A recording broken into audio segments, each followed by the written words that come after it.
I also punch the punching bag or take a baseball bat to the punching bag. That does not take away the pain that's underneath the anger, but it allows you to pull the cover off of the anger.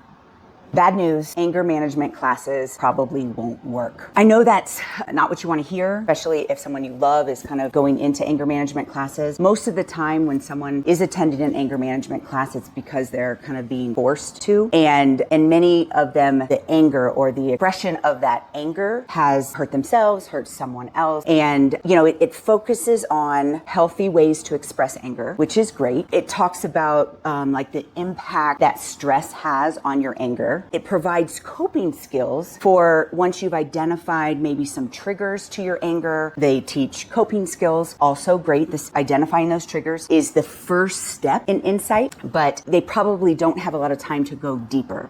So anger management classes are always going to be more effective in combination with actual therapy, or, we do psychoeducational counseling around the Mentally Strong method so that you can really learn where that anger is coming from. So let's talk about anger. What is anger? Anger is actually a secondary emotion. It's not a primary emotion. And that's very hard for us to understand when we first start doing self-development work and learning insight, because anger oftentimes feels very justified. If you know my story, I have lost 3 children and my husband over the course of 20 years. And I'm angry. I'm angry at God. I'm angry at what has happened to me. I'm angry that I'm alone. But there's actually emotion under that. And I'm not a big fan of Sigmund Freud, but there is one theory that I absolutely know is true. And his theory was that depression is anger turned inward. And so let's think about this depression as kind of a seesaw going on. You don't want to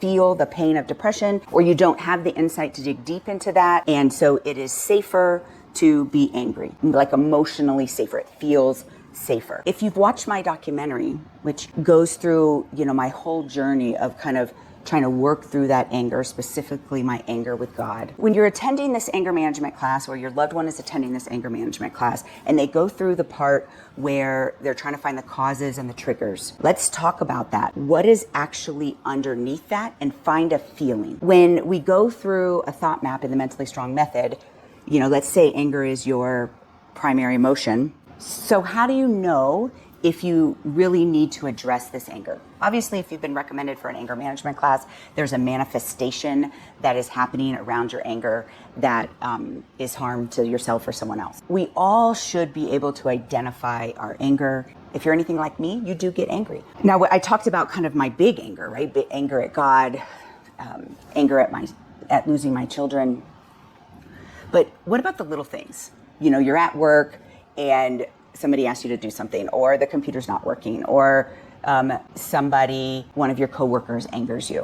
What is that anger? What are those little things? And we often look outward for what those are. But I'm going to challenge you to look inward. There is a choice opportunity in the description I want you to download, and it is called When Anger is a Problem. So let's go back to the Freudian theory of depression as anger turned inward. So if you're feeling depression, that is your anger impacting your health when it feels too intense. And again, if you watch my documentary, the intensity of my anger to losing my children is undescribable. And I had to take the time to actually work through that anger when it negatively impacts others. And this is, if you've been kind of ordered or told you have to take an anger management class, your anger has likely impacted someone else. And when it hinders your work or your function and your happiness around that work and function, and even to a minor degree. Right now at work is very stressful. We are low on psychiatric nurse practitioners. I'm seeing patients and being the CEO and trying to create content, and it sometimes feels overwhelming. And when I'm irritable, I have to stop, or I should stop, and often try to stop and think about, why am I irritable? I want to be successful in this clinic. I want to care for people, and I want to do that very seriously. And so why am I getting angry at some of the things that have to happen? And for me, it all goes back to some of my core connections of I'm not enough, I'm not smart enough. And these things started in my childhood. And so because I've been doing the Mentally Strong method on myself for so long, I can do that very quickly at work. So as I tell my story of working through big anger and little anger, I want you to sit in your anger. What are you angry about? Even if it's not so outwardly.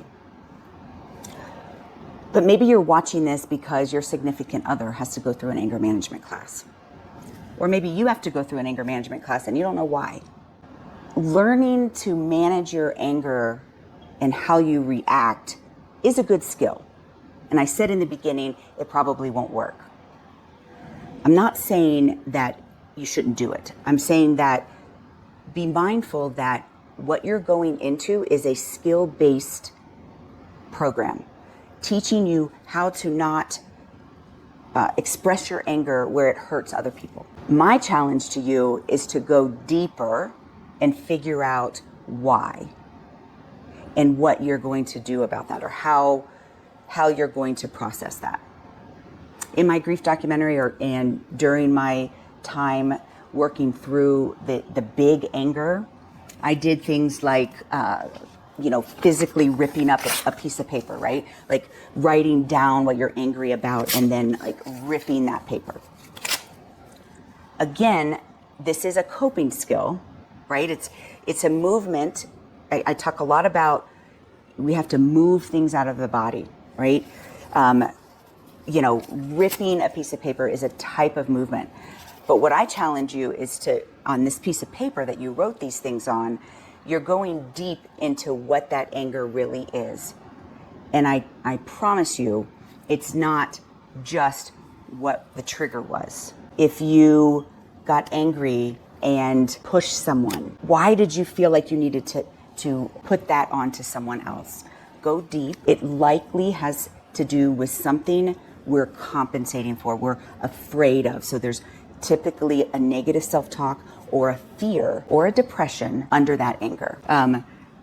Probably not the safest thing to do in your house, but I love to burn things. And so I will sometimes write it on paper and then burn it so that I'm like moving that energetically away from me. I also punch the punching bag or take a baseball bat to the punching bag.